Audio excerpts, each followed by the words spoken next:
Trigonometric functions, section B.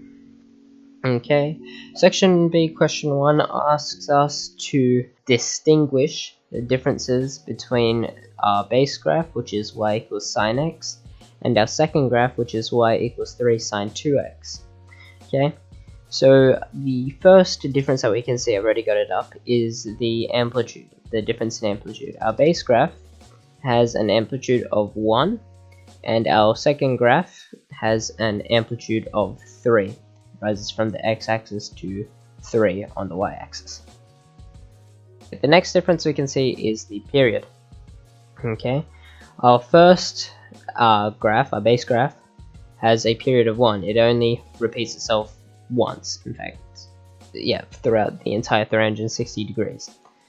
Our second graph repeats itself twice. We can see that it comes up to its peak around 45 degrees, comes back down to 90 degrees, and repeats itself here when it gets to 180 degrees.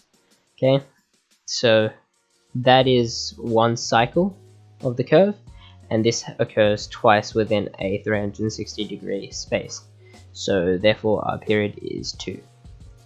Section B, question 2 asks us to describe the features of y equals a cos bx.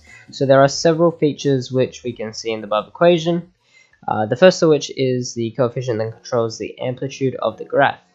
This is determined as a in the equation y equals a cos bx. So with this information, we are able to know that the height or the amplitude of the graph will be the same as a's value in the equation.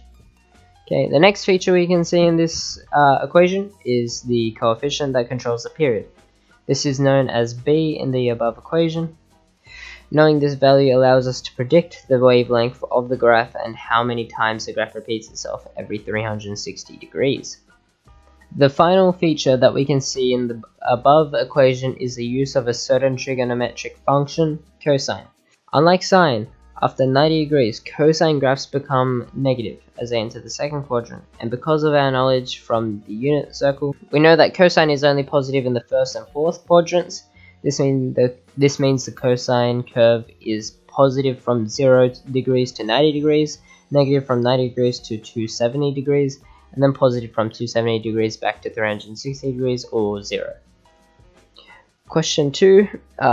So we are now able to predict what any graph of this sort will look like. For example, let's take y equals 4 cos 2x.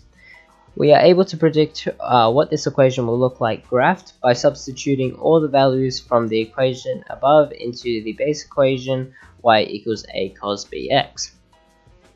By doing this, we now know that a is 4 and b is 2, where a is our amplitude and b is how many times the curve repeats itself per 360, or the number of periods.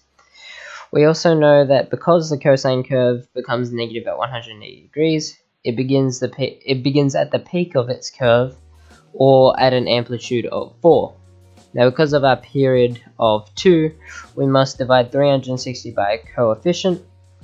This gives us a value of 180 degrees, which means that one cycle or one period of this graph occurs every 180 degrees, and we have 2 cycles. The cosine graph starts at its peak, as mentioned earlier, meaning it will already be on a decline. And because of our period, we know that it will intercept the x-axis at 45 degrees, and then at 90 degrees it will reach an amplitude of -4, and then start to rise back up to the x-axis, intercepting it at 135 degrees. At 180 degrees it will reach an amplitude of +4 and complete one of the 2 cycles within 360 degrees. So I drew a rough sketch on PowerPoint to kind of show what I meant in the past slide, with it rising to an amplitude of 4, dropping down to an amplitude of -4, rising back up. So I'm going to compare and see with Desmos to see how my graph went. So our graph was spot on.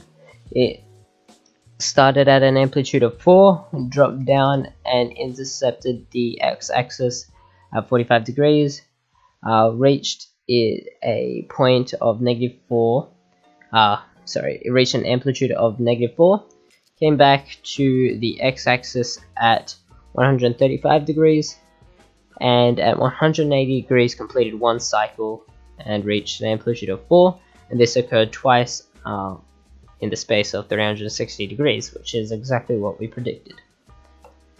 Okay, question 3. So in class we have studied the unit circle and how certain quadrants could be positive or negative depending on whether it's sine, cosine, or tangent.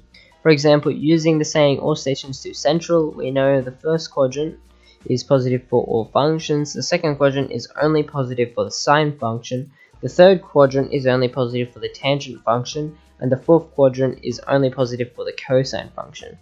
This principle carries over to graphs of trigonometric functions, as the sine, cosine, and tangent curves are positive until 90 degrees, where cosine and tangent curves become negative and sine remains positive. Notice this also occurs during the unit circle. Thank you for watching.